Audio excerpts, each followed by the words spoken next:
దేవుని నామమునకు మహిమ కలుగును గాక. ప్రభువునందు ప్రియులరా, మన ప్రభువు రక్షకుడునైన క్రీస్తు యేసు పరిశుద్ధ నామంలో మీ అందరికీ శుభములు. 18వ తేదీ జనవరి మాసము 2026 సంవత్సరం. ఈరోజు దేవుడు నిన్ను ప్రేమించి నీతో చెబుతున్న అద్భుతమైన వాక్య సందేశము. ఈ రోజున మనం నేర్చుకోబోతున్నాం. బుద్ధి జ్ఞానముల సర్వ సంపదలు ఆయన యందే గుప్తములై ఉన్నవి. బుద్ధి జ్ఞానముల సర్వ సంపదలు ఆయన యందే గుప్తములై ఉన్నవి. కొలస్సీలకు రాసిన పత్రిక 2వ అధ్యాయం 3వ వచనం. చాలా అద్భుతమైన వాక్యము, వాగ్దానము ఈరోజు మనము నేర్చుకోబోతున్నాం. ఈ వాక్యము ఏ విధంగా మనం నేర్చుకోవచ్చు? న్యూ ఇంటర్నేషనల్ వెర్షన్ మనం చూసినప్పుడు Colossians chapter 2 verses 3, in whom are hidden all the treasures of wisdom and the knowledge. బుద్ధి జ్ఞానముల సర్వ సంపదలు ఎవరి యందు గుప్తములై ఉన్నవో అని చెప్పబడుతుంది. మనము ఈ వాక్యము ఇలా అయితే ఎలా కుదురుతుంది? పూర్తిగా నేర్చుకుంటే మనము ఈ వాక్యము, దేవుని యొక్క వాక్యము అసలు ఇక్కడ పౌలు ఎవరికి రాస్తున్నాడు? కొలస్సీయులతో చెబుతూ, మీ కొరకు, లౌదికీయ వారి కొరకు, శరీర రీతిగా నా ముఖము చూడని వారందరి కొరకు అని చెబుతూ తను ఎలాగ ప్రార్థన చేసి దేవుని అడుగుతున్నాడో వారికి అర్థమవడానికి ఏమని చెప్తున్నాడు?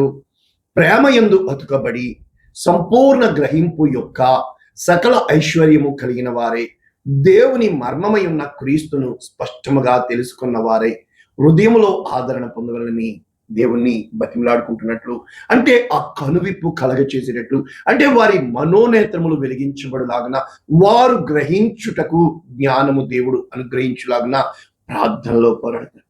యేసు క్రీస్తు ప్రభు అనేక సార్లు అడుగుతారు, నాదా సత్య స్వరూపి, వీరి కన్నులు తెరువుము. కొన్నిసార్లు వారి కన్నులు మూయబడిను కనుక రెండు విషయాలు మనం ఈ రోజు నేర్చుకోబోతున్నాం. మొట్టమొదట ఆదాము అవ్వలు పాపం చేసినప్పుడు ఏం జరిగిందో తెలుసా? So simple. వారి కన్నులు తెరవబడిను కనుక వారు తాము దిగంబరులమని తెలిసికొనిరి. అప్పుడు దేవుడు వచ్చి అడుగుతాడు, మీరు దిగంబరులని మీకు తెలిపిన వాడెవడు? Who told you that you are naked? అంటే ఈ లోక జ్ఞానము వారి కన్నులు తెరవబడి, అదే మనసు. అంటే ఎప్పుడైతే ఆత్మనేత్రాలు, మనోనేత్రాలు మూయబడినాయి, అదే మహిమ నేత్రాలు. అంటే మహిమ నేత్రాలు ఈ మట్టి దేహాల్ని కాదు గుర్తించేవి, దేవుని మహిమను అర్థం చేసుకోవడానికి ప్రయత్నిస్తూ ఉంటాయి. అందుకనే అక్కడ రాస్తూ, వారు ఒకవేళ వారి కన్నులు తెరవబడి చూసిన ఎడల వారు ఎవరిని సిలువ వేసి చంపేశారో అది ఈ లోక అధికారులకు అర్థమైన ఎడల ఆయనను సిలువ వేయకు.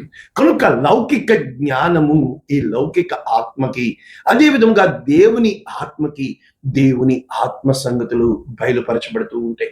అంటే ఏ రోజునైతే నీవు దేవుని ఆత్మతో నింపబడతావో, ఏ రోజునైతే దేవుని కోసం కార్యాలు చేయడానికి సిద్ధపడతావో, ఏ రోజునైతే దేవుని కోసం మహిమ సాధనాలుగా నీవు నేను వాడబడాలి అని సిద్ధపరచబడతావో, దేవునికి అసాధ్యమైనది ఏది లేదు. దేవునికి సమస్తము సాధ్యము. ఈ రోజున దేవుని కృపలో నువ్వు ఎదగాలి అంటే దేవుని ప్రేమలో నువ్వు ఎదగాలి. కనుక చాలాసార్లు మనుషుల్లో ఎదగడానికి ప్రయత్నిస్తూ ఉంటాం, దేవునిలో ఒదగడానికి ఇష్టపడుతూ ఉండవు. ఎంతగా నీవు దేవునిలో ఒదుగుతావో అంతగా నీవు దేవుని యందు భయభక్తులు కలిగిన వాడవై నీలో వ్యక్తిత్వ మనోవికాసము జరుగుతూ ఉంటుంది. నీలో ఆ జ్ఞానము దేవుడు పుష్కలముగా ఇస్తూ ఉంటాడు. బుద్ధిని జ్ఞానాన్ని దేవుడు ఇస్తూ ఉంటాడు. అందుకని దేవుని యొక్క వాక్యం సెలవిస్తుంది, బుద్ధి జ్ఞానము లేని కంచెర గాడిదల వలె మీరు ఉండకుడి అని చెప్పుతూ, అంటే అర్థం ఏంటంటే దేవుని యందు వాక్యము, యెహోవా యందు భయభక్తులు కలిగి ఉండుట జ్ఞానమునకు మూలం. అంటే the beginning of the knowledge is the fear of the lord. అంటే నీవు ఏ రోజునైతే దేవునికి భయపడువాడవుతావో జ్ఞానము నీ సొంతమవుతుంది, దేవుని ఐశ్వర్యము నీ సొంతమవుతుంది. దేవుడు ఆ యొక్క నమ్మకమైన వానికి మెండైన దీవెనలు ఇవ్వడానికి ఇష్టపడుతూ ఉంటాడు. దేవుడి చిత్తమై ఉంది నిన్ను ప్రేమించుటకు, దేవుని ఇష్టమై ఉన్నది నిన్ను దీవించుటకు, దేవుని అంగీకారమై ఉంది కలకాలం నీవు కలకలాడుతూ జీవించాలని. కానీ మన జీవితాల్లో ఈ లోకంలో కొట్టుకుపోతూ, జ్ఞానం అంటే కఠినమైన సమస్యలకి పరిష్కారం చెప్పడం కాదు, కఠినమైన డిగ్రీలు చదివి జ్ఞానం సంపాదించుకోవడం కాదు, అది ఈ లోక జ్ఞానం. అయితే పరలోక జ్ఞానం అయితే ఏంటంటే ఏమంటాడో తెలుసా? పసి బాలురకు నీవు తెలియపరిచితివే, ఈ లోక జ్ఞానులకు కాక. అందుకని పౌలు ఏమంటాడు తెలుసా? ఈ లోక జ్ఞానము దేవుని దృష్టికి వెర్రితనముగా కనబడుతుంది. అందుకే ప్రసంగి ఏమంటాడు తెలుసా? ఈ లోక జ్ఞానము ఒక్కసారి నీ ప్రాణం పోయిన మరుక్షణము ఏ ఆలోచన అయినా, జ్ఞానమైన, బుద్ధైనా, తెలివైనా నీవు వెళ్ళే ఆ పరలోక రాజ్యంలో లేవు.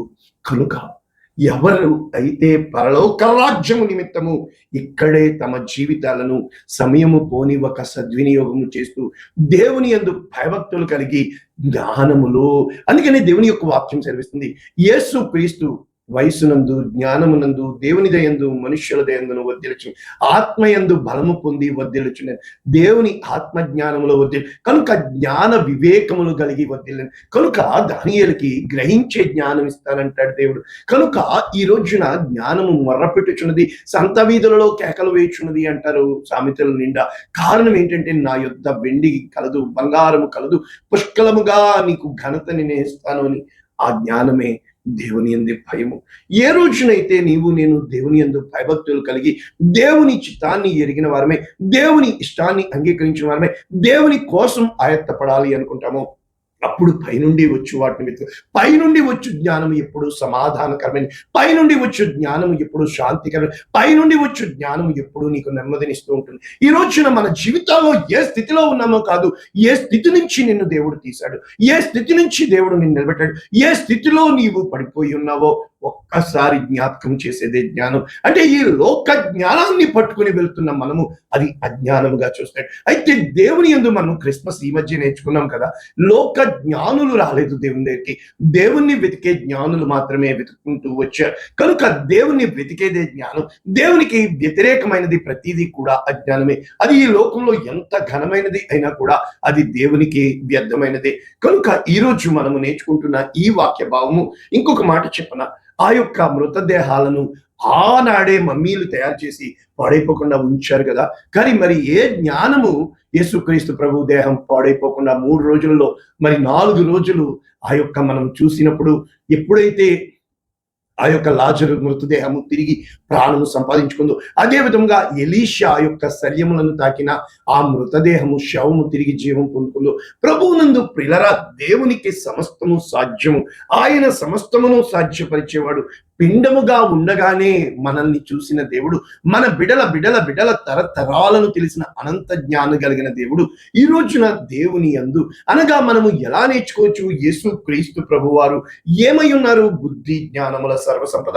అంటే అర్థం ఏంటంటే, మొదటి ఆదాము ఈ మట్టి నుంచి చేయబడ్డాడు, కడపటి ఆదాము మహిమ నుంచి వచ్చి దేవుని ప్రత్యక్షత చూపించడానికి, దేవుని యొక్క వ్యక్తిత్వాన్ని చూపించడానికి, దేవుని యొక్క ప్రేమ కనపరచడానికి, దేవుని యొక్క హృదయాన్ని మనకు అర్థమయ్యేటట్టు చెప్పడానికి ఆయన ధన్యతలు చెప్పి ఉన్నాడే.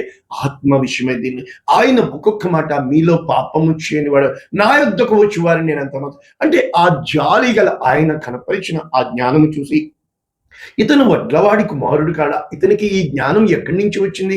ఆ తర్వాత పేతురు యోహానులను చూసి, వీరికి ఈ జ్ఞానం ఎక్కడి నుంచి వచ్చింది? వీరు యేసుతో కూడా ఉండిన వారని.